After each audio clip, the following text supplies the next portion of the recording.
English কিচেনের নতুন আরেকটা ভিডিওতে আপনাদের স্বাগত। গতকালকে আমরা জেনে ভুল নাকি না জেনে ভুল এর উপরে আমরা একটা ভিডিও বা এই টপিকস এর উপরে আমরা একটা কি বলা যায় যে আমরা একটা ক্লিপ তৈরি করেছিলাম। সো সেটার রিপ্লাই অনেকগুলো অনেক জায়গা থেকে এসছে।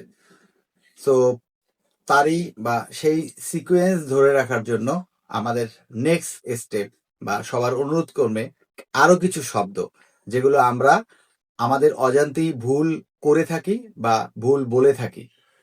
সো আমি আজকে আবার কয়েকটা শব্দ দেখাচ্ছি, যেমন হ্যান্ডশেক।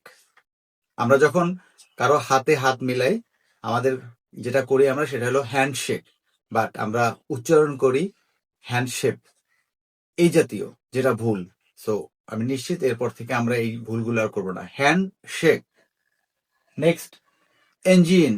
শব্দটা কি? ইঞ্জিন, বাট আমরা কি বলি? ইনজিল। আমরা একদম মূর্খদের মতো বলি ইনজিল।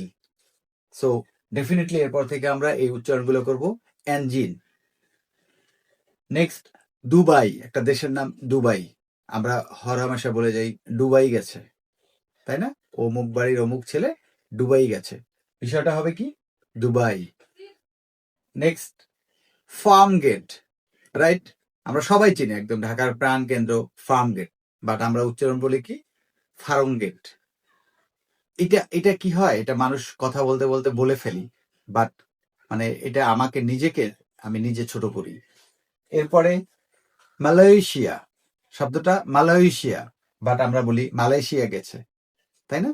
তো এই জাতীয় শব্দগুলো আমি বিশ্বাস করি যে ইংলিশ কিচেনের সাথে থাকলে এই শব্দগুলো, বা আমরা যদি একটু ভিডিওটা দেখি, তাহলে যেটা হবে যে আমাদের খুব বেশি প্রোনাউন্সিয়েশন ঠিক করে কথা বলতে হবে, নট লাইক দ্যাট, বাট এই ছোট ছোট ভুলগুলো যদি আমরা করে থাকি, সেক্ষেত্রে যেটা হয় যে আমরা নিজেদেরকে আসলে আমাদের অজান্তে নিজেদেরকে ছোট করে ফেলি। সো আমি আমার পরিবারের কাছে ছোট করে ফেলি, আমার বাচ্চা কাচ্চা বড় হলে তারাও নিয়ে এটা নিয়ে হাসাহাসি করবে। সো আমি সবার জন্য, এই জন্য একেবারে ওপেন ফর অল, সবার জন্য এই ভিডিওটা, যাতে আমরা আমাদের নিজেদেরকে শুধরে নিতে পারি। তারপরও আপনাদের কাছে যদি আরো কোনো এরকম ওয়ার্ড থাকে যেটা আমরা বললে পর বা জানালে পরে আপনাদের মানে কি বলা যায়, এই ভুলগুলো শুধরে নিতে পারবেন, তাহলে অবশ্যই আপনারা ইংলিশ কিচেনে থাকেন এবং আমাদের কমেন্ট বক্সে জানিয়ে দিন। Thank you.